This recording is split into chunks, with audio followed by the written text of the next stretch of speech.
कंस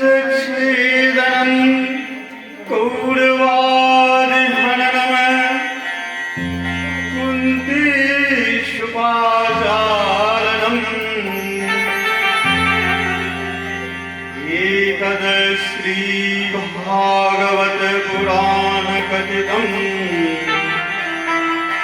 श्री कृष्ण लीलामृतम् अर्चितं केशवं राम नारायणं कृष्ण दामोदरं वासुदेवं हरे श्रीधरं माधवं गोपिकावल्लभम् जानकी नायकं रामचन्द्रं भजे श्रीकृष्ण गोविन्द हरे मुरारी हे नाथ नारायण श्रीकृष्ण गोविंद हरे मुरारी हे नाथ नारायण वासुदेव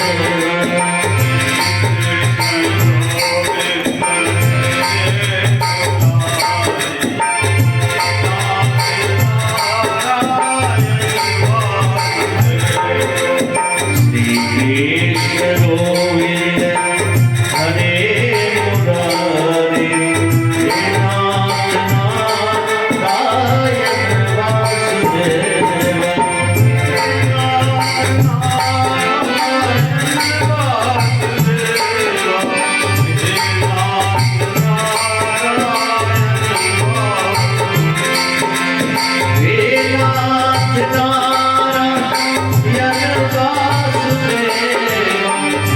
नाथ नारायण वासुदेव हे नाथ नारायण वासुदेव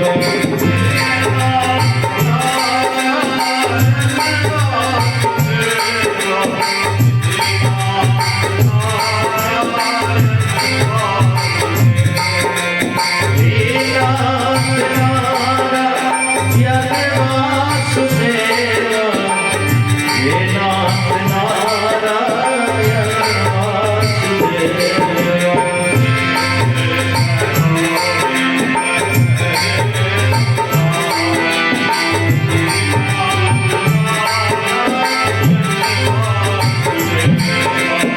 कृष्ण गोविंद हरे मुरारी हे नाथ नारायण वासुदेव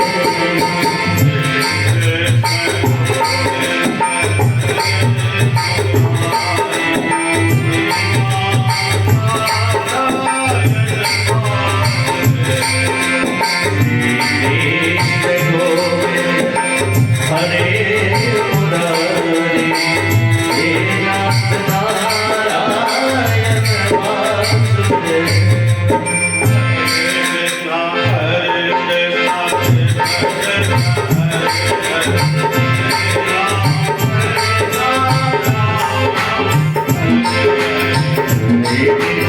हरे कृष्ण कृष्ण कृष्ण हरे हरे हरे राम राम राम हरे कृष्ण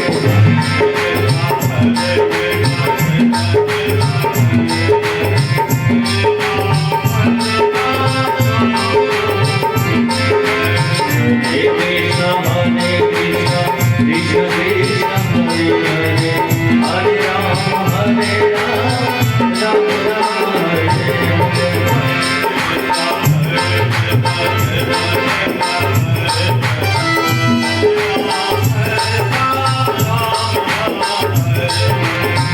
हरे हरे कृष्ण कृष्ण कृष्ण हरे हरे हरे राम राम हरे बोले कृष्ण कन्हैया लाल की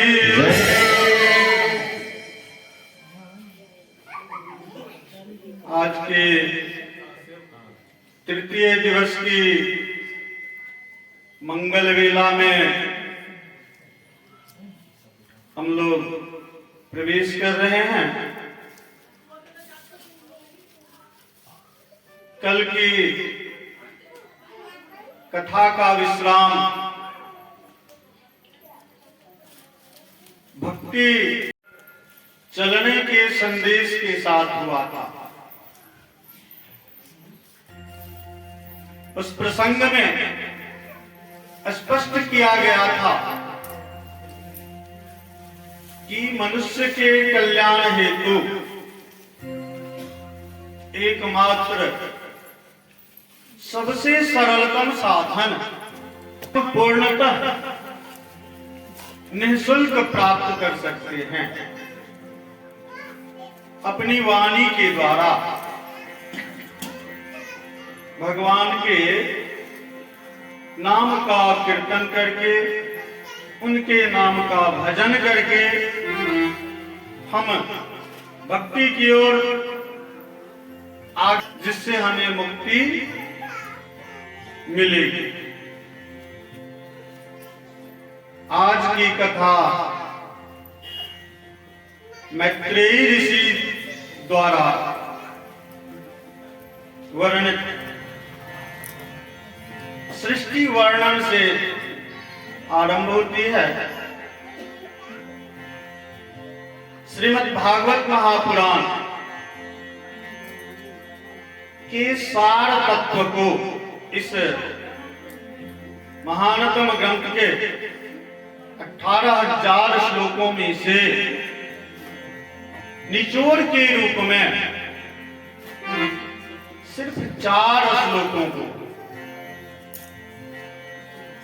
इसका मूल तत्व बतलाया गया है, जो चतुश्लोकी भागवत के नाम से प्रसिद्ध है। इस चतुश्लोकी भागवत की इतनी महिमा है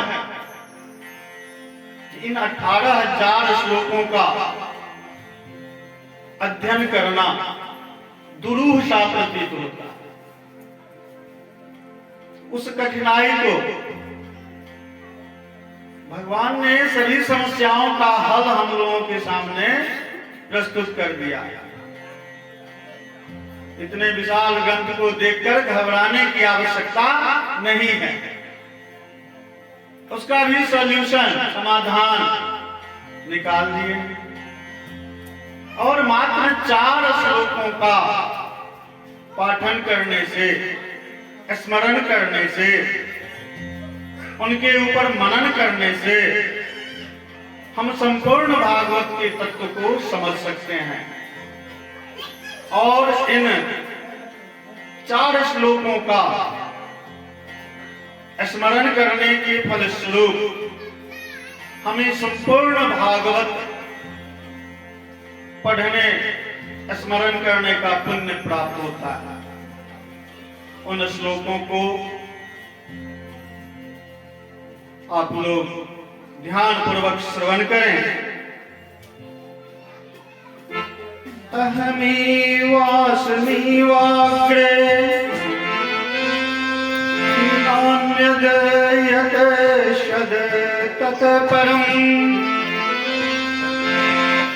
पश्चादहं यदेतञ्च यो अवशिष्येतेषु अस्म्यहम् इति अर्थो यत् प्रतीतो न प्रतीति चात्मनि तद्विद्यात्मानो मायाम् यथा भासो यथा तमः यथा महान्ति भूतानि भूतेषु चावचेषुना प्रविष्टानि प्रविष्टानि यथा तेषु न तेष्वहम् एतावदेव जिज्ञास्यम् तत्त्वजिज्ञासु नात्मनः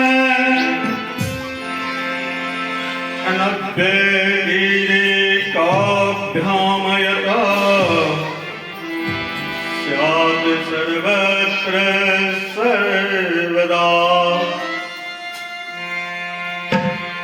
इस प्रकार इन 4 श्लोकों में ही संपूर्ण भागवत के सार तत्व को वेद व्यास जी ने प्रकाशित कर दिया। अब इन श्लोकों की महिमा, इन 4 श्लोकों का प्रभाव क्या होता है, इसके लिए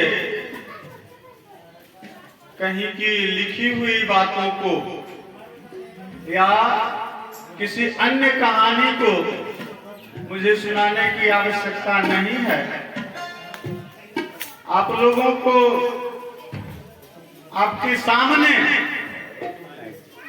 इस प्रमाण की प्रामाणिकता मैं दे रहा हूं। लोगों को जानकर बहुत लोगों को आश्चर्य हुआ, सर जी वैष्णव हो गए, सर जी वैष्णव हो गए और यह सौभाग्य मिलने का संपूर्ण श्रेय इन्हीं 4 श्लोकों को जाता है। परमादरणीय पंडित जी विपिन झा जी के द्वारा मार्गदर्शन देने पर मैंने एक नित्य पूजा प्रकाश की पुस्तक ली, ताकि अपने दैनिक पूजा पाठ में मुझे सहूलियत हो। उन्होंने सलाह दिया प्रति व्यक्ति को रखनी चाहिए नित्य कर्म जो है सामान्य पूजा पाठ, और उस नित्य पूजा पाठ की पुस्तक में 4 श्लोकी भागवत, 1 श्लोकी रामायण, 7 श्लोकी गीता वर्णित है। जिस प्रकार इस भागवत महापुराण के सार तत्व को 4 श्लोकों में समाहित किया गया है, उसी प्रकार संपूर्ण रामायण के सार तत्व को 1 श्लोक में समाहित कर दिया गया। सामान्यतः प्रयास रहती है कि प्रत्येक मंगलवार को सुंदरकांड पाठ कर लूं। कभी कभी ऐसी परिस्थिति उत्पन्न होती है, लगता है आज संभव नहीं होगा, तो उन दिनों में बस 1 श्लोकी रामायण करके संपूर्ण रामायण के पाठ की इच्छा पूरी हो जाए। तो उस पुस्तक को प्राप्त करने के बाद पूजा के दौरान अधिक समय नहीं रहने के कारण मात्र इन 4 श्लोकों का श्रवण, पाठन, मनन किया, और इन 4 श्लोकों का क्या प्रभाव हुआ वह आप लोगों के समक्ष दिखाई दे रहा है। मेरी वैष्णवता, मुझे वैष्णव के लिए किसी ने प्रेरित नहीं किया, किसी ने नहीं कहा कि हाँ वैष्णव बन जाओ, किसी ने आग्रह नहीं किया। बस जहां तक मुझे अनुभूति हो रही है कि उन्हीं ये जो 4 श्लोक हैं, इन्हीं 4 श्लोकों के पाठन के परिणाम स्वरूप मेरे मन में यह भावना जागृत हुई और मैंने वैष्णव को स्वीकार किया। तो इतना पावन भागवत महापुराण के सार तत्व का यह 4 श्लोक है। इन 4 श्लोकों के द्वारा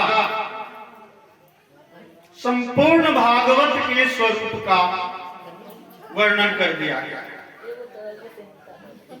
इन 4 श्लोकों का जो सार तत्व है उसमें निष्कर्ष है कि यह जो विशाल संसार निर्मित हुआ है, इस विशाल संसार को बनाने वाले उसके निर्माता भगवान हैं, और उन्हीं भगवान के द्वारा बुने गए माया जाल में समस्त जीव उलझा हुआ। एक जीव को सभी का प्रमाण भगवान ने हम लोगों के सामने दिया है। किस प्रकार माया जाल में उलझ जाता है, उसको प्रमाणित करने के लिए भगवान ने एक जीव की रचना कर दी, और वह जीव है मकड़ी। हम लोग देखते हैं कि मकड़ी स्वयं जाल का निर्माण करती है और स्वयं उस जाल में उलझ करके रह जाता है।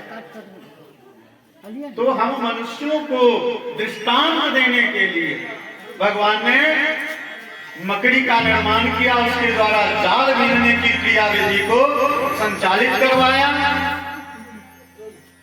तो प्रमाणित होता है कि सभी जीव उस भगवान के द्वारा बुने हुए रचाए गए माया जाल में उलझा हुआ। अब मैत्रेयी ऋषि विदुर जी से बतलाते हैं संसार का, सृष्टि का विस्तार। भगवान के नाभि कमल से ब्रह्मा की उत्पत्ति हुई और उस भगवान श्री हरि ने, उस पुरुषोत्तम भगवान ने, उस नारायण भगवान ने ब्रह्मा से कहा कि आप सृष्टि का विस्तार आरंभ कीजिए, आप सृष्टि को विस्तारित कीजिए। भगवान के आदेश को विनम्रता पूर्वक सहर्ष स्वीकार करते हुए ब्रह्मा जी ने सर्वप्रथम अपने संकल्प के द्वारा उन्होंने 4 बालकों को जन्म दिया, जिनका उल्लेख हम लोग पूर्व की कथाओं में किए हैं, श्रवण किए हैं। वे 4 बालक हुए सनक, सनंदन, सनातन एवं सनत कुमार। और उन 4 बालकों को ब्रह्मा जी ने कहा कि जाओ सृष्टि का विस्तार करो। लेकिन इधर ब्रह्मा जी ने कहा कि जाओ सृष्टि का विस्तार करो, बोलते कि इससे पहले ही नहीं, हम लोग ब्रह्मचर्य का पालन करेंगे। अब जिसने अपने संकल्प से पुत्र को जन्म दिया, पहली वाणी बता रहे हैं, पहला आदेश दे रहे हैं और पहले आदेश को ही अस्वीकार कर दिया उन बालकों ने। बहुत स्नेह उत्पन्न होगा उन बालकों के प्रति। बच्चा जो बात नहीं माने की करे घंटा उठे थे, तो ब्रह्मा जी को काफी क्रोध हो गया, वे क्रोधित हो गए। लेकिन छोटा बालक है, अभी उत्पन्न हुआ है, क्रोध को रोकने का प्रयास किए, लेकिन वह क्रोध रुक नहीं सकता और वह क्रोध ब्रह्मा जी के नासिका द्वारा, नाक से, नासिका छिद्र से वह क्रोध एक बालक के रूप में उत्पन्न हो गया और रोने लगा। तो वह जो क्रोध का वेग था ब्रह्मा जी के शरीर में, वह वेग रूपी क्रोध एक शिशु के रूप में उत्पन्न हुआ, रो रहा था उस क्रोध के प्रभाव से, क्योंकि क्रोध को तो इन बालकों के ऊपर दिया नहीं। तो उस क्रोध का सारा प्रभाव उस बालक के ऊपर पड़ा। वह बालक रो रहा था, ब्रह्मा जी ने उसका नाम रुद्र रख दिया। ब्रह्मा जी उसका नाम रुद्र रख दिए। वही रुद्र शिव है और उनसे कहा कि जाओ सृष्टि का विस्तार करो। तो यहाँ तो जन्म लेने से पहले ही डांट पड़ रही थी जम के साथ ही रोते हुए आए। जैसे ही आदेश दिया सिरोधार्य करते हुए चल दिए। थे तो रुद्र शिव शंभु विस्तार आरंभ किए। भूत प्रेत के साथ सबका निर्माण आरंभ हो गया। अब ब्रह्मा जी देखे कि इसके द्वारा जो विस्तार हो रहा है सब तो वही भूत पिशाच निशाचर सब उत्पन्न हो रहा है। तुरंत उन्होंने आदेश दिया सृष्टि का विस्तार तुमको करने की आवश्यकता नहीं है। अब उन्होंने रुद्र को कहा कि तुम्हारा स्थान मैं तुम्हें प्रदान कर रहा हूं। हृदय हृदय इंद्रियों की चर्चा कर रही थी। इंद्रिय प्राण आकाश वायु हवा अग्नि पृथ्वी सूर्य चंद्रमा सभी जगह देते, यानी समस्त भाग जो है रुद्र के लिए स्थान हो गया। अब उनको तो रोक दिए, विस्तार नहीं करना है, क्योंकि भूत प्रेत निशाचरों का विस्तार हो रहा था। ब्रह्मा जी पुनः संकल्प लिए और अब की बार जो संकल्प लिए उस संकल्प से उन्होंने 10 पुत्रों को जन्म दे दिया। इस बार ब्रह्मा जी अपने संकल्प से 10 पुत्रों को जन्म देते हैं और वे 10 पुत्र हैं मरीचि, अत्रि, अंगिरा, पुलस्त्य, पुलह, कर्तु, भृगु, वशिष्ठ, दक्ष एवं नारद। तो इन 10 संकल्प पुत्रों को ब्रह्मा जी ने जन्म दिया, जिनमें से 9 को गृहस्थ, हम लोग गृहस्थ करते हैं शादी विवाह, तो 9 गृहस्थ हुए और एक नारद भगवान जो हैं, जो हमेशा नारायण नारायण करते रहते हैं, वह ब्रह्मचारी हो गए। पहली बार चारों के चारों ब्रह्मचारी हुए, लेकिन इस बार 9 ने अपनी गृहस्थी बसाई और नारद जी ब्रह्मचारी हुए। ब्रह्मा जी ने अपनी वाणी से, बोली से सरस्वती को उत्पन्न किया, अपनी छाया से कर्दम जी को उत्पन्न किया। चूंकि भगवान का आदेश मिला हुआ है तो अपनी पूरी शक्ति लगा दिए। मन में भी चल रहा था विचार, मन से, ब्रह्मा जी के मन से मनु एवं शत्रुपा की उत्पत्ति हुई।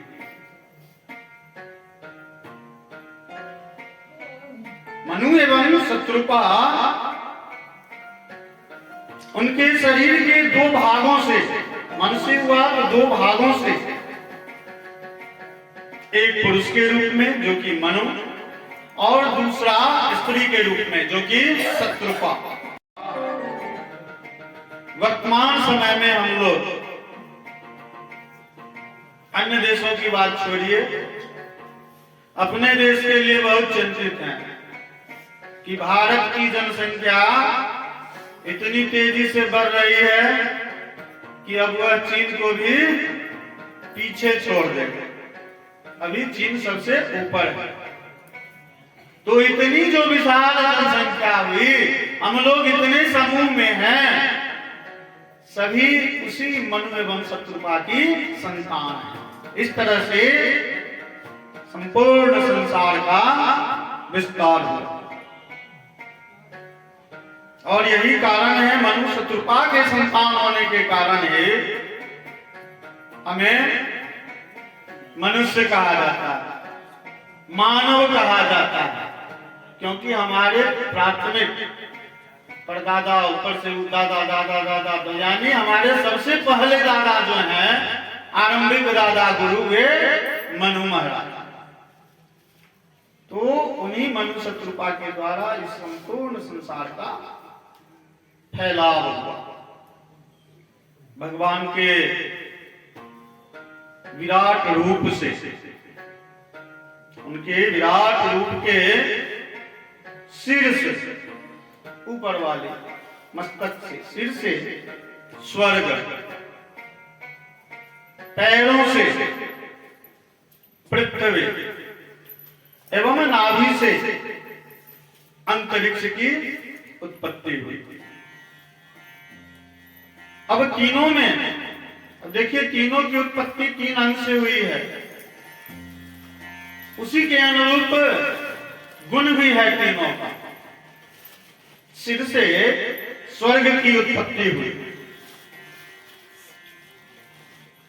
तो जितने सप्त गुण वाले देवता, उन देवताओं को स्थान मिल गया स्वर्ग में।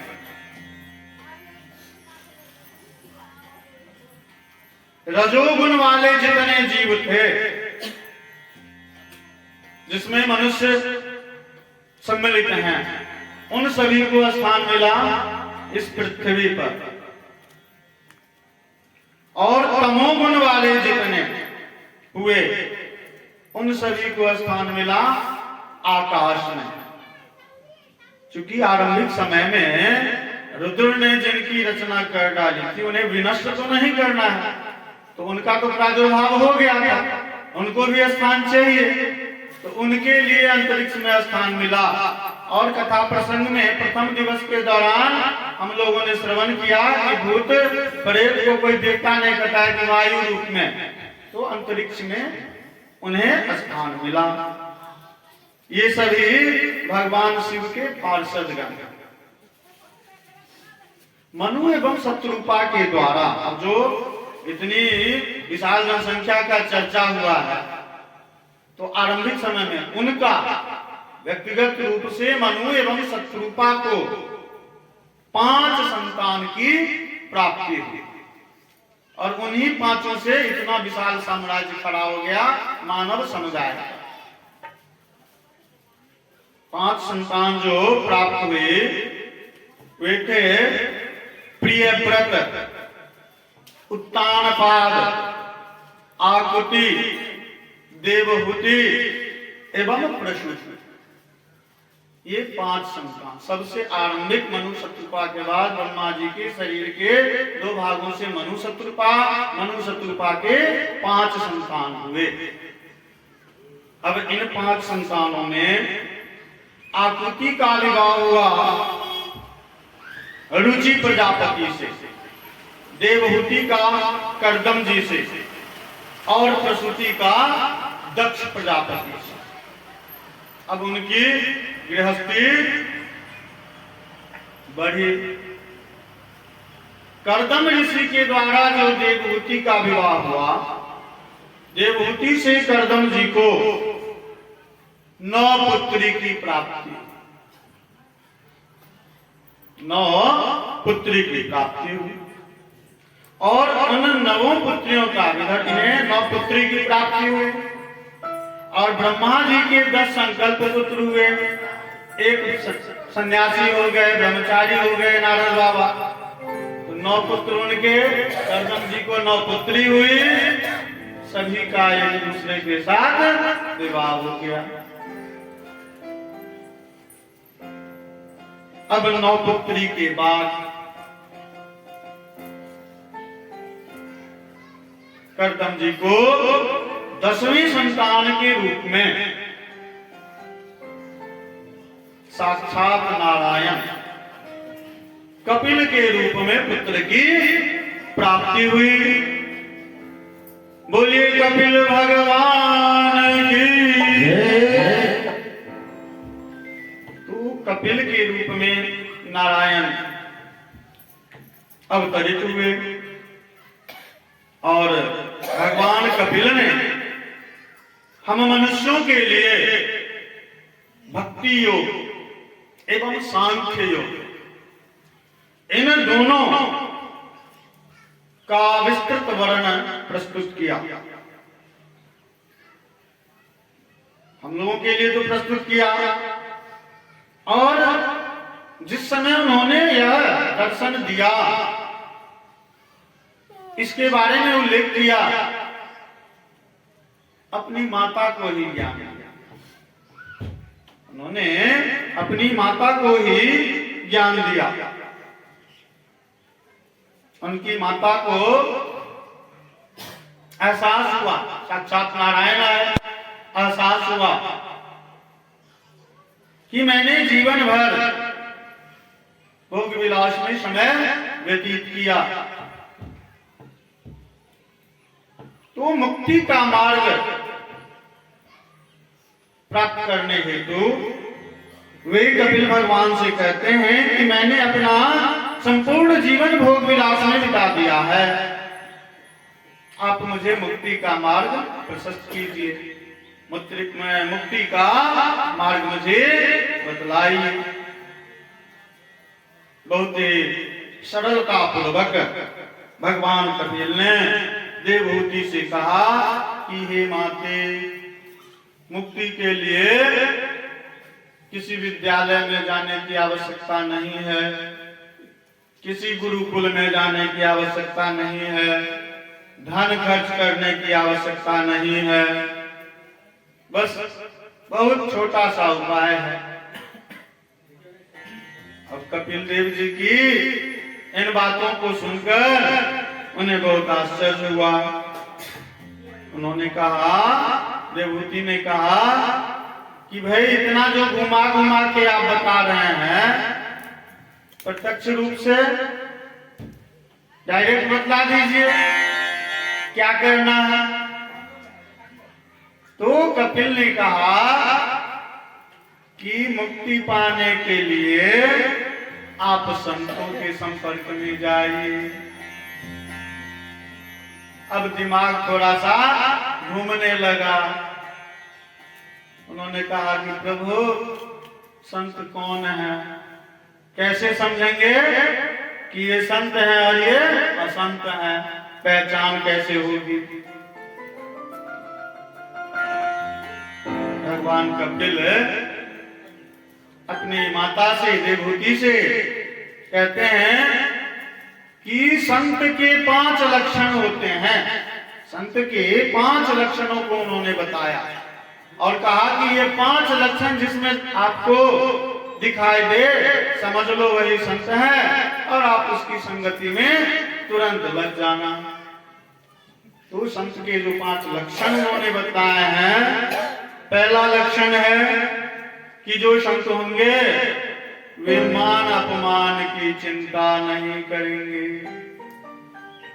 उन्हें मान अपमान का कोई ख्याल नहीं। किसी ने प्रणाम किया, किसी ने नहीं किया, पूछा नहीं पूछा, कोई मतलब नहीं। और यहाँ हम लोग क्या है, सब लोग असंत हैं। बांध के यहाँ जाइए, ससुराल जाइए, बड़ा साला प्रणाम किया, छोटा नहीं किया, हो गया। पत्नी को बोले नहीं रहेंगे, तुम्हारा भाई हमको तो वैल्यू नहीं देता, तो संत नहीं हुए, ये हो गई असंत वाली प्रवृत्ति। तो मान अपमान का चिंता जिसको नहीं हो, पहला लक्षण। दूसरा लक्षण दयालु होना, दया की भावना।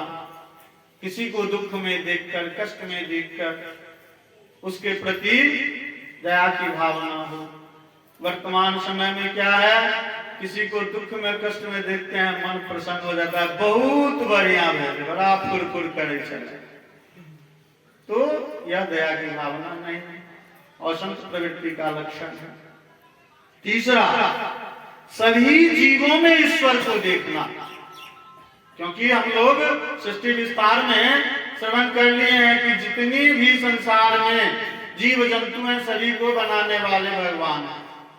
तो निश्चित रूप से सभी जीवों में ईश्वर है। चौथा लक्षण, कोई शत्रु नहीं हो। भला जो कहे वह भी मित्र, बुरा जो कहे वह भी मित्र। और पांचवा, नाम के अनुरूप संत मतलब शांत रहे। तो इस तरह से कपिल ने अपनी माता देवहूति को संत के 5 लक्षण बतलाए। पुनः मैं एक बार इसे बोल देता हूं। मान अपमान की चिंता नहीं करना, दयालु होना, सभी जीव में ईश्वर को देखना, कोई शत्रु नहीं होना और शांत। इन 5 लक्षणों से युक्त व्यक्ति को आप यदि कहीं देखती हैं तो आप उसका पीछा करने लगे। देवहूति को बात समझ में आ गई। पुनः कपिल कहते हैं कि संतों का जो प्रभाव होता है वह कल्याणकारी होता है। संतों के प्रभाव में आकर जब हम संत के समीप आते हैं, उनके सानिध्य में जाते हैं, तो हमें ईश्वर से साक्षात्कार होता है। और उसका सबसे बड़ा प्रमाण,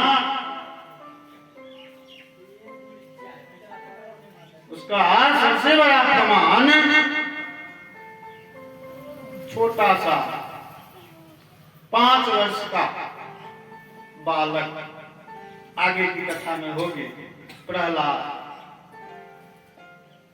अपनी विमाता के तिरस्कार के कारण और अपनी माता के आदेश के फलस्वरूप उस परम ब्रह्म के गोद में स्थान पाने के लिए वह घर से निकल जाता है। अब यह बहुत ही गंभीरता पूर्वक सोचने वाली बात है कि 5 वर्ष का बालक है। हम लोग वर्तमान समय में इतने मोह माया में फंसे हुए हैं कि 25 वर्ष का बालक भी यदि आता है और पुनः अपनी पढ़ाई के लिए या नौकरी के लिए जाता है तो 20 बार बोलते हैं, 25 बार बोलते हैं, बउआ पहुंचियो तो फोन कर दे। वो रास्ते में रहता है, 25 बार फोन करते हैं, गाड़ी कहाँ पहुंची। तो इस तरह मोह जकड़ा हुआ है। लेकिन उस 5 वर्ष के बालक को उसकी जन्म देने वाली माता ने आदेश दिया कि यदि तुम्हें उच्च पद की प्राप्ति करनी है तो तुम उस भगवान का तप करो। 5 वर्ष का बालक घर से निकल जाता है, कहीं कोई दिखाई नहीं देता है। देवर्षि नारद देखते हैं, अरे ये क्या। और उस 5 वर्ष के बालक को देवऋषि नारद जैसे संत के प्रभाव के फलस्वरूप ही भगवान की प्राप्ति हुई। नारद ऋषि ने ही प्रहलाद से कहा कि भगवान का ओम नमो भगवती वासुदेवाय इस मंत्र के जब से भगवान का तप करो, तुम्हें उनसे भेंट होगी और वे तुम्हें उच्च पद को प्रदान करेंगे। तो इस प्रसंग को सुनकर देवहूति अत्यंत प्रसन्न हुई और भगवान कपिल देवहूति से एक और दृष्टांत देते हुए कहते हैं कि हे माते, जीव जब मां के गर्भ में रहता है, विभिन्न प्रकार के कष्टों को झेलता है और उन कष्टों को झेलते हुए वह भगवान से प्रॉमिस करता है, वादा करता है कि हे भगवान, मुझे इस नरक से निकाल दीजिए। कोई वरना भी नहीं करता है, एकदम दृढ़ता पूर्वक करता है, मैं प्रतिज्ञा लेता हूं कि आप इसमें से निकाल दीजिए और मैं प्रतिज्ञा लेता हूं कि हमेशा आपके नाम को जपते रहूंगा। भगवान तो दयालु, भगवान उसे निकालते हैं, लेकिन जैसे ही बाहरी दुनिया में आता है आते के साथ रोने लगता है। और जैसे ही मां के गर्भ से बाहर आया, प्रतिज्ञा चली गई, खेत में कुछ भी ख्याल नहीं रहा। अब वो तो यहाँ आया वहां नर्क में था, यहाँ आया बोलता है कहाँ कहाँ कहाँ। किसी बच्चे का जन्म होता है, बच्चा यदि नहीं रोया सब परेशान, रो क्यों नहीं रहा? तो कपिल देव जी अपनी माता को दृष्टांत देते हुए कहते हैं कि इस धरती पर जैसे ही जीव की उत्पत्ति होती है, जैसे ही इस धरती पर जीव आता है, वह पुरानी बातों को, भगवान को दिए गए वायदे को भूल जाता है और इस संसार के माया जाल में, इस संसार के चक्कर में फंस करके पिसते जाता है। उसे यह नहीं ख्याल आता है कि हमारा साथ देने वाला कब होता है। जब आप बहुत विपत्ति में रहेंगे तब आप अपने सबसे घनिष्ठतम व्यक्ति के पास जाइए, वह आपकी मदद नहीं करेगा, आपकी सभी बातों को सुनेगा और घरियाली आंसू बहाएगा, छिपकली की तरह आपसे बोलेगा वो बहुत बुरा। और जैसे ही आप वहां से गए, मन ही मन, या यदि पड़ोस में कोई बैठे हैं तो कहेगा बहुत बढ़िया, बहुत बढ़िया, इसको ऐसा ही होना चाहिए। तो वही कहते हैं भगवान कि जीव का साथ लोग कब देता है? जब वह सुखी रहता है, सुख में रहता है। दुख की घड़ी आने पर कोई साथ देने वाला नहीं होता है। इसलिए हे माते, आप संतों की शरण में जाइए और उन संतों के शरण में जाने के फलस्वरूप आपका कल्याण होगा।